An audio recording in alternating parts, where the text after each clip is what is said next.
Hello everyone, I'm Dave Lynn. And I'm Marty Dunn, and we're going to talk to you this morning a little bit about the Commission's latest moves on telling us what MD&A really means, and a little bit on the present state of confidential treatments, and Dave's going to get us rolling on MD&A. The Commission recently put out an interpretive release on management's discussion and analysis, and it focused on disclosure of key performance indicators and metrics in the MD&A. And what the Commission laid out there was really a framework for how to think about whether key performance indicators and metrics need to be disclosed in MD&A, and when you do disclose them, what needs to be disclosed. And they pointed to the fact that MD&A isn't really limited just to the line item requirements, and also had talked about in the past that issuers may need to talk about additional statistical measures when discussing MD&A. Yeah, and it's interesting because they try to stick to the principles-based aspect of it, and yet there's a reference in there, as there always should be, to 12b-20, and the notion of once you disclose a metric, you have to disclose whatever else is material to make it not misleading in light of all the circumstances.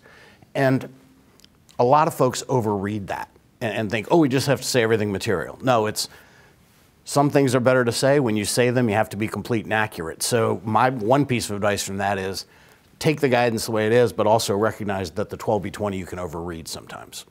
Yeah, I think that's a good point. And then the SEC went on to basically say if you have a key performance indicator metric in your MD&A, you have to figure out, do the non-GAAP financial measure rules apply to it, and do I have to include those disclosures? And if those disclosures don't apply, then I should talk about what the definition of the metric is and how it's calculated. I should talk about how the information is important to investors, and I should talk about how the company's management uses that information when it's operating and managing the business. And then also, I think another aspect of it the SEC was focused on is, were there estimates or assumptions underlying the metrics that are important to disclose so that the disclosure of the metric itself is not materially misleading?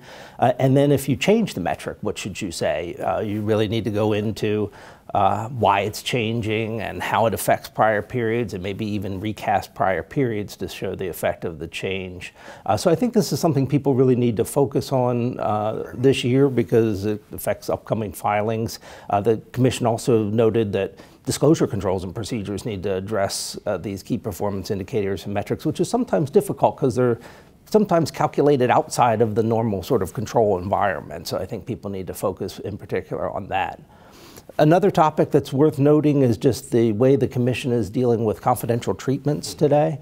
The process for confidential treatment has changed pretty significantly over the last year, and one of the most significant changes was the Supreme Court decided the case of Food Marketing Institute versus Argus Leader Media, and that occurred in the middle of last year. And basically what happened in that case is the Supreme Court threw out about 45 years of jurisprudence on the FOIA Exemption 4 and said that the substantial competitive harm test no longer applies, and they used Merriam-Webster dictionary to come up with what the meaning of the term confidential is.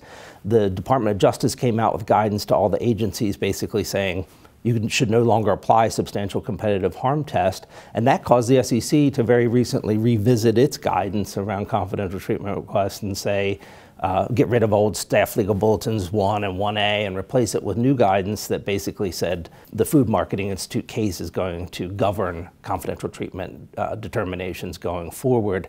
It creates an interesting dichotomy because now if you go under the traditional rules, 406 under the Securities Act and 24b-2 under the Exchange Act, there's no competitive harm analysis. But if you go under the streamlined Item 601 of SK rules that the SEC adopted last March, there's a competitive harm standard embedded in there because they adopted it before the case occurred. And also I think that notion is based on that's how they're going to process these CTs, and that's their rule. That's not under the FOIA. Exactly. So they try to distinguish those two. They distinguish those two, and they're not going to change that apparently. So if you have a situation where confidential treatment is sought, but competitive harm may not be able to be shown, the old way might be the better way as opposed to the new way. Yeah, it's interesting.